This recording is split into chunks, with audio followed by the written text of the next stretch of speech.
Diferente porque tudo começou quando o presidente da executiva municipal do PT, Cícero Magalhães, convocou uma reunião. Eu vou contar aqui um caso antes. É verdade esse caso. Não foi o caso de quarta-feira, pelo amor de Deus. Só estou dando um exemplo aqui para tentar amenizar e quebrar o gelo. Teve uma eleição aqui, está aqui o doutor Elcio, vamos mostrar aqui nosso convidado, doutor Elcio. Obrigado pela participação. Teve um caso, você sou doutor, teve um caso aqui de um presidente de uma instituição que já estava desgastado, estava na instituição já há muitos anos e estava desgastado. Aí ele sentiu, não, se eu for para disputa agora eu perco.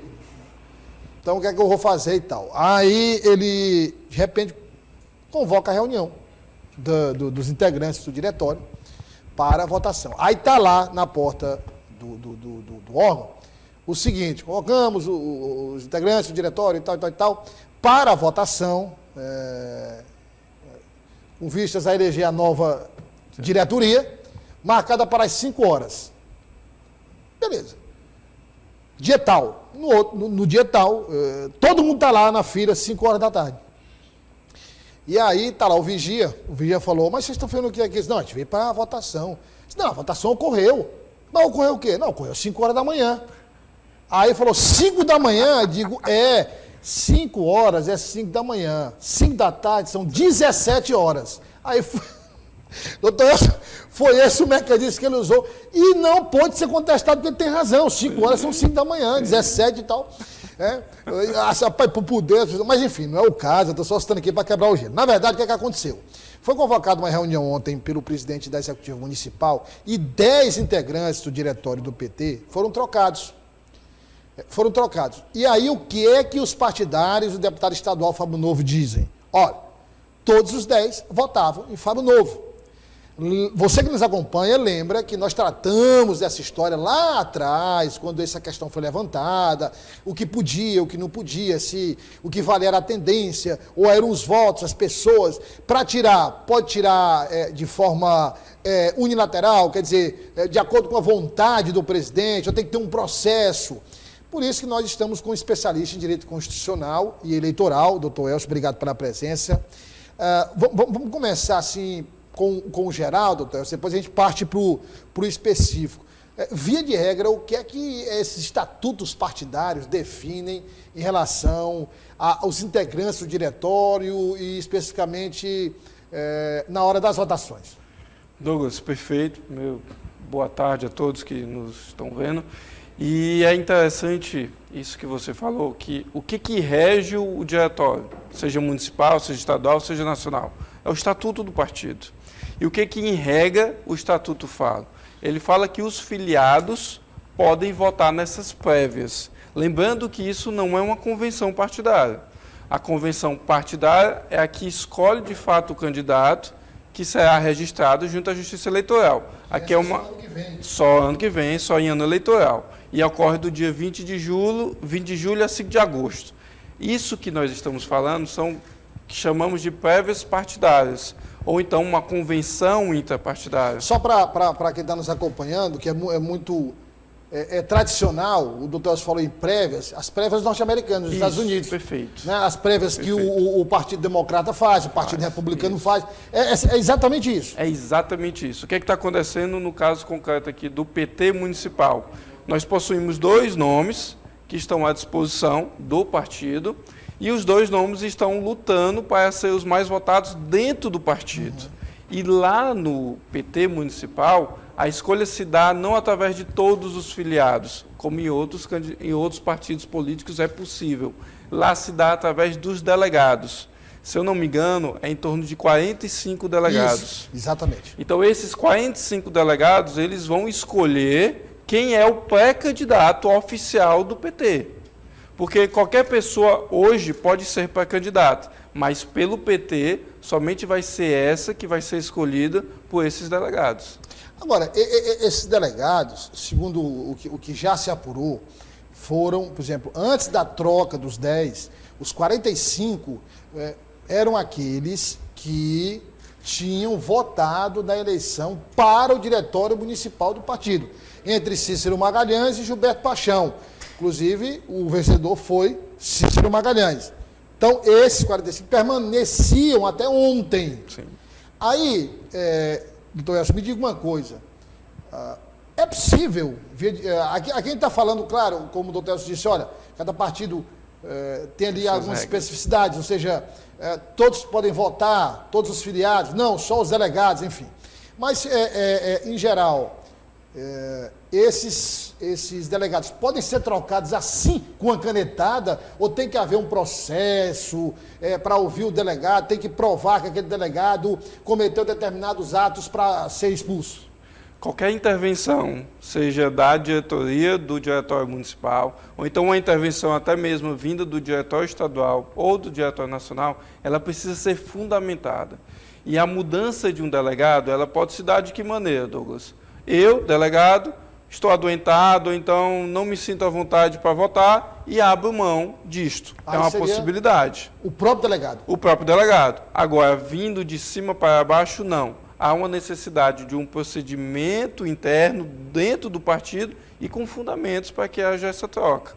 E aí cada partido tem lá suas... Tem suas regras específicas. Vou dar um exemplo.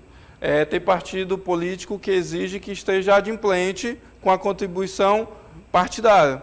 O PT é um exemplo. O PT só quem pode votar é quem estiver devidamente adimplido junto ao partido político. Então isso é uma possibilidade. Me parece que é se faltar 2 reuniões consecutivas sem justificativa. Sem justificativa, aí ele não irá participar. E aí qual é o argumento, pelo menos para quem está de fora, estou observando, é que a última reunião desta natureza foi a eleição do presidente do partido municipal. Então, exatamente. Então não tem como usar essa argumentação. O que se usou, doutor Elcio, muito foi o seguinte: olha, lá o que prevalece são as tendências. Então vamos lá. Se o delegado X pertence a uma tendência do partido que oficialmente apoia Franzé Silva, mas o delegado declarou apoio em Fábio Novo, ou vice-versa. A tendência apoia Fábio Novo e o delegado declarou voto em Franzé Silva. Olha, esse delegado tem que ser substituído, porque a tendência não vota dessa forma. Sim.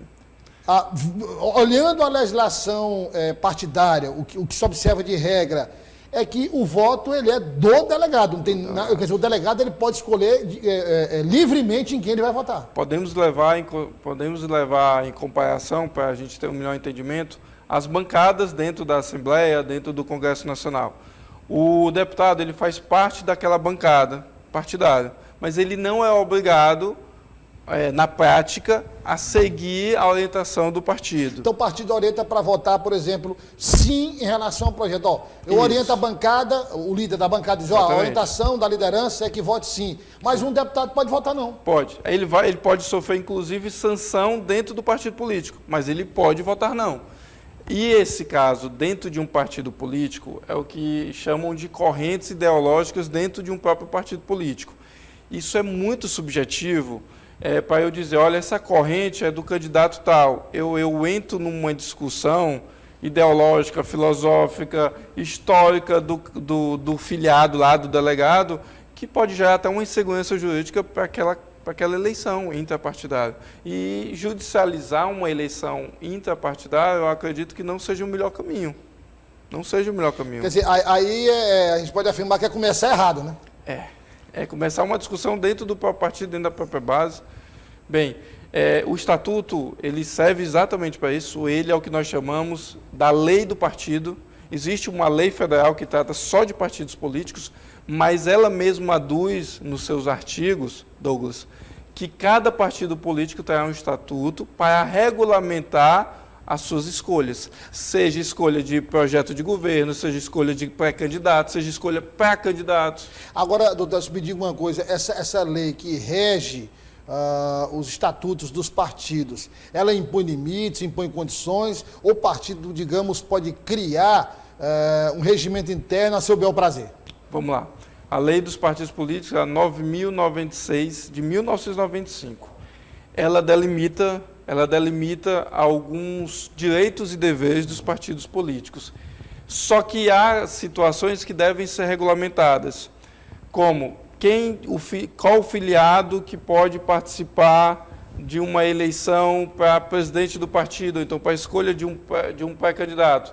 Aí eles podem delimitar isso dentro do estatuto, o período que ele está afiliado junto ao partido. Então, eu não posso chegar lá agora e votar já. Tem partidos que impedem isso. Não posso. Tem outros partidos que exigem o pagamento da contribuição anual partidária. Tem outros partidos que dizem sobre a prioridade. Tem estatuto que fala o seguinte: se um dos pretensos candidatos já for mandatário, ele tem prioridade sobre qualquer outro. Então, essa liberdade estatutária, ela é possível sim, porque a delimitação da lei dos partidos políticos, ela se restringe a situações que são determinadas pelo Congresso Nacional. Então, elas são bem abstratas. São bem abstratas, mas, de um modo geral, ela diz o seguinte: ó, vocês podem fazer aí, assim, vocês podem imaginar N situações, mas você só pode ir até aqui, Isso. só pode ir até aqui, daqui, e põe limites ali. Isso, e põe limites, como o quê? A intromissão de um diretório em outro, como a ampla defesa do contraditório, como o devido processo legal, é como você falou bem no início. Para se retirar um delegado, não seria necessário um processo administrativo interno? Sim, seria necessário, até por conta da questão da transparência. Aí entra os princípios constitucionais da moralidade administrativa, da transparência, do respeito à lei. Então, a lei dos partidos políticos, ela vem para delimitar exatamente isso. Olha, vocês podem regulamentar praticamente tudo, mas tem algumas situações que vocês não podem ultrapassar. Agora, eu preciso entender, o senhor falou, olha, trocar alguém com base em tendência, em corrente ideológica interna, tornar a discussão muito abstrata. E a lei, de um modo geral, não só a eleitoral, Código de Processo Penal, Código Civil, qualquer um, a lei ela procura ser a mais objetiva possível. Ou seja, ela procura deixar o mínimo de margem de dúvida. Não é? Quer dizer, o ideal, a lei ideal é aquela que seria uma lei matemática, aquela bem... Só como exemplo, Douglas, o princípio norteador do direito eleitoral é o princípio da paridade das armas. Eu preciso que os candidatos disputem em iguais condições. Nós estamos aqui tratando de uma especulação, que é a possibilidade de trocar ou não um delegado. Então, se houver algum tipo de benefício em prol de um dos filiados que estão como pré-candidatos... Se a troca beneficiou um dos pré-candidatos? Isso vai acabar violando o princípio da paridade das armas entre aqueles candidatos. Doutor Elcio, aí neste caso, o que foi noticiado foi que os 10 delegados que foram trocados estariam preparando uma espécie de ação, digamos assim, para a executiva estadual, pedindo a anulação desse ato. Eu pergunto ao senhor, quais são os caminhos, então, que os filiados ou os integrantes dos diretórios ou os pré-candidatos, enfim, têm para apelar neste caso? Douglas, a tua pergunta ela é muito interessante, porque antes de se buscar o judiciário, que é o que ninguém espera numa situação dessa, se exaure todas as esferas administrativas. Então, o que inicialmente os delegados devem fazer nesse caso, para quem está vendo de fora, que não sabe de qual o estatuto, não sabe de fato o que está acontecendo? Seria buscar inicialmente a direção do diretório municipal para contestar esta decisão. Caso não obtenha algum tipo de vitória, aí busca-se o diretório estadual como um recurso e aí por aí vai, exaurindo toda essa esfera até a instância nacional, exaurindo todas essas instâncias intrapartidárias, aí que se surge a possibilidade de eu buscar o judiciário. A busca pelo judiciário sendo a única opção, é uma ação que vai para o TSE? Quando se trata de situações intrapartidárias, estatutárias, ela vai para a Justiça Comum. Justiça Comum. Justiça Comum, não Justiça Eleitoral. Justiça Eleitoral é se fosse no caso da convenção, porque aí eu vou para o registro de candidatura e tudo. Quando eu estou fora do período eleitoral... antes da convenção, fora do período eleitoral... E se tratar de situações estatutárias, é Justiça Comum. Justiça Comum qual, doutor? Estadual. Justiça Estadual. Justiça Estadual. Tem uma vara específica, como Não, ele vai adentrar, vai ser distribuído em alguma das varas de Teresina, havendo uma decisão monocrática do juiz singular, ele pode subir através de recurso para o Tribunal de Justiça. Aí, já que a gente percorreu os caminhos do partido, vamos percorrer aqui, e aí até para esclarecer mesmo os caminhos da Justiça. Então, nós temos, primeiro, a decisão do juiz singular. Sim. Se uma das partes não concorda, vamos para o Tribunal de Justiça. Se a parte não concorda, qual seria a outra instância? STJ. STJ. Pode parar no STF? Pode parar no STF se houver violação a normas constitucionais. Se não, para no STJ. Se não, para no STJ. Exatamente. Quer dizer, agora aí, se chegar a um ponto desse aí, assim, a justiça tem o tempo dela, né? Sim. Quer dizer, a gente imagina a justiça eleitoral agindo com muita rapidez por conta do período de eleição. Isso. Que tem que dar mas não é o caso. que não é o caso, a justiça vai colocar na filinha lá, vai esperar, isso. Não tem prioridade sobre ação nenhuma. Isso, porque isso não denomina, essa ação ela não possui natureza eleitoral, ela não possui uma natureza urgente, porque ele ser um pré-candidato, ele pode continuar se denominando um pré-candidato. Uhum. Ele não vai precisar registrar sua candidatura. Pode ser um pré-candidato até a decisão final. Até a decisão final. Agora, essa decisão final, é bom lembrar que nós estamos aqui tratando da volta, se foi legal ou não o ato de tirar os 10 dos 10 membros. Aí a justiça vai e fala assim, é ilegal. Então, ela está dizendo o quê? Que quem tem que votar é a diretoria original. Isso, volta ao que nós chamamos, volta ao status quo. Então, volta antes dessa suposta troca de delegados. Quer dizer, ainda vão se reunir para definir uma data para votar. Então, é uma coisa muito complexa. Agora, doutor, outra questão suponhamos que, em última instância, a justiça diga assim, foi legal, os integrantes não poderiam ser retirados dessa forma. Aí ela diz até lá, tem que haver isso, tem que haver ampla defesa do contraditório, não houve. Se houver qualquer violação, o presidente do diretório pode abrir um processo disciplinar, enfim. Sim, para apurar. Isso, para apurar. Se não é o caso, os 10 têm que ser reintegrados e vão votar. Não é? O presidente pode sofrer alguma punição por conta disso? Quem está impetrando essa ação na justiça pode pedir alguma punição? Dentro da ação em si, não entendo como essa discussão. Essa discussão ela viria dentro do partido político, caso o ato tenha sido do presidente. Então, dentro do partido político, ele pode sofrer algum tipo de sanção. Até perder o cargo. Dentro do partido. Só que isso deve vir de dentro do partido e não da justiça.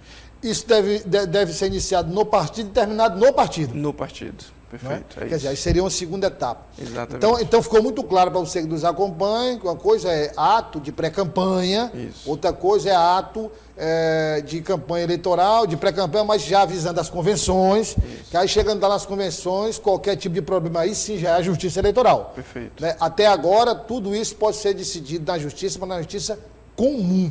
Ficou muito bem claro. Então, muito obrigado pela aula, viu? Uma aula. Eu aprendi muito, inclusive. Eu acho que a gente tirou as dúvidas de muita gente, porque novela que não tem fim, essa novela do PT, e vamos ver se os bombeiros conseguem entrar em cena e tentar uma solução, porque há um desgaste de todo mundo, né, dos pré-candidatos, mas um desgaste principalmente da imagem do partido, que o partido que faz uma espécie de propaganda por ser democrático, por dar oportunidade a todos de votarem livremente, de fazerem as suas escolhas, e não consegue entrar num consenso para decidir um candidato e com a possibilidade, inclusive, do processo parar na justiça. Realmente fica uma imagem completamente distorcida daquilo que originalmente o partido quer passar para a população. Obrigado, doutor, mais uma vez. Douglas, eu agradeço o convite. Um grande abraço a todos. E me colocar à disposição. Pronto, exatamente. Eu falei isso para a gente ir ao longo do tempo, porque agora as coisas vão acontecendo e tem episódios como esse, importantes para a gente esclarecer, para a população entender como é que funciona, porque é que foi por este caminho e não aquele caminho. É importante esses esclarecimentos. Estaremos aqui à disposição.